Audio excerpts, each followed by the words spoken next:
ರೈತ ಹೋರಾಟಕ್ಕೆ ಸಂಬಂಧಪಟ್ಟಂತೆ ನಿಮ್ಮ ಗುರುಗಳು ಯಾರು ಸರ್?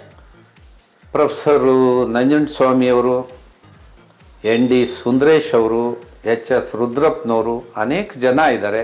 ಮಹೇಂದ್ರ ಸಿಂಗ್ ಟಿಕಾಯಿತ್ ಅವರು, ಹೀಗೆ ಅನೇಕ ಜನ ನಮಗೆ ಬಹಳ ಹತ್ತಿರದ ನಿಕಟವರ್ತಿಗಳಾಗಿ ನಮ್ಮ ರಾಜ್ಯದ ಬಗ್ಗೆ ಗೌರವ ಇಟ್ಕೊಂಡು ರಾಜ್ಯದಲ್ಲಿ ಬೇರೆ ರಾಜ್ಯಗಳಿಗೆ ಭಿನ್ನವಾಗಿ ಸೈದ್ಧಾಂತಿಕವಾಗಿ ವೈಚಾರಿಕವಾಗಿ ಈ ಚಳುವಳಿಯನ್ನು ಬರೀ ರೈತರ ಸಮಸ್ಯೆಗೆ ಸೀಮಿತ ಆಗದಲ್ಲೇ ಇಡೀ ಎಲ್ಲ ಸಮಸ್ಯೆಗಳಿಗೂ ಪರಿಹಾರದ ರೀತಿಯಲ್ಲಿ ಕೆಲಸ ಮಾಡಿದಂಥದ್ದು ನಮ್ಮ ಚಳುವಳಿಯ ನಾಯಕರುಗಳು. ಮತ್ತು ಚಳುವಳಿ ನೀಡಿ ಜನರ ನಡುವೆ ಇದನ್ನು ಬೆಳೆಸ್ತಾ ಬಂದಿರೋದು ಬಹಳ ಹೆಮ್ಮೆಯ ವಿಷಯ.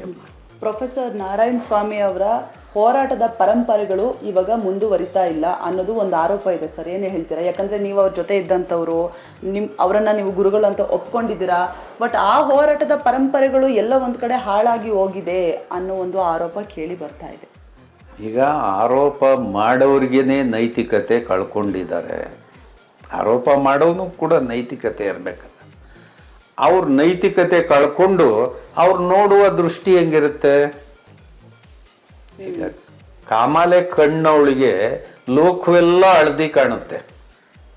ಅವರ ನೈತಿಕತೆ ದಿವಾಳಿಯಾಗಿರೋ ಕಾರಣಕ್ಕೆ, ಅವರು ದಾರಿ ಬಿಟ್ಟಿರುವ ಕಾರಣಕ್ಕೆ, ಅವರು ಯಾವ ವಿಚಾರದ ಬದ್ಧತೆ ಇಲ್ಲದ ಕಾರಣಕ್ಕೆ ಅವರು ನಮ್ಮನ್ನು ನೋಡಿ ಅವ್ರಿಗೇನೂ ಇಲ್ಲ, ಈಗ ಎಲ್ಲ ಆ ತತ್ವ ಎಲ್ಲ ಹಿಂದಕ್ಕೆ ಹೋಯ್ತು, ಈಗಿಲ್ಲ ಅಂತ ಇದನ್ನು ಹೇಳ್ಕೊಂಡು ಹೋಗ್ತಾರೆ. ಆದರೆ ನಮಗೆ 45 ವರ್ಷ ಆಯಿತು ಇದು ನನ್ನ ಹೆಗಲ ಮೇಲೆ ಬಂದು, ನಾವು ಇದನ್ನು ಸ್ವೀಕಾರ ಮಾಡಿ ಇದಕ್ಕೆ ಯಾವುದೇ ಸಂದರ್ಭದಲ್ಲಿ ದ್ರೋಹ ಮಾಡ್ದಂಗೆ, ರೈತರ ನಡುವೆ ವಂಚನೆ ಇಲ್ದಂಗೆ ಪ್ರಾಮಾಣಿಕವಾಗಿ ನಡೀತಾ ಇರ್ತಕ್ಕಂಥ ಬಸವ ಆಗಲಿ, ಬುದ್ಧ ಆಗಲಿ, ಅಂಬೇಡ್ಕರ್ ಆಗಲಿ, ಗಾಂಧಿ ಆಗಲಿ, ಲೋಹಿಯಾ ಅವರಾಗಲಿ, ಈ ಎಲ್ಲ ವಿಚಾರಗಳನ್ನು ಸ್ವಲ್ಪ ನಾವು ಕರಗತ ಮಾಡಿಕೊಂಡು ಭಾಳ ಆಳವಾಗಿ ಅಧ್ಯಯನ ಮಾಡಿದಂಥ ನಮ್ಮಂಥ ಯುವಕರು ಅನೇಕ ಜನ ಅವತ್ತಿಂದ ಬೆಳೆದು ಬಂದವರು ಇದ್ದಾರೆ. ಎಲ್ಲರೂ ರೈತ ಸಂಘದಲ್ಲಿ ತಲ್ಲೀನರಾಗಿ ಕೆಲಸ ಮಾಡ್ತಾವ್ರೆ, ಮುಂದುವರಿತಾರೆ. ನಂಜುಂಡಸ್ವಾಮಿ ಅವರು ನಿಮ್ಮ ಗುರುಗಳು, ಅವರ ಮಗ ಪಚ್ಚೆ ನಂಜುಂಡಸ್ವಾಮಿಗೂ ನಿಮಗೂ ಏನಾದ್ರೂ ಅಸಮಾಧಾನ ಇದೆಯಾ? ಅವರೆಲ್ಲ ನಾವು ಮಾತಾಡುವ ಹೆಸರುಗಳಲ್ಲ, ಅವರು ನಮ್ಮ ಸಂಘಟನೆಗೆ ಯಾವ ಸಂಬಂಧ ಇಲ್ಲ. ಈಗ ನಾವು ಅವರ ವಿಷಯನೇ ಮಾತಾಡಲ್ಲ.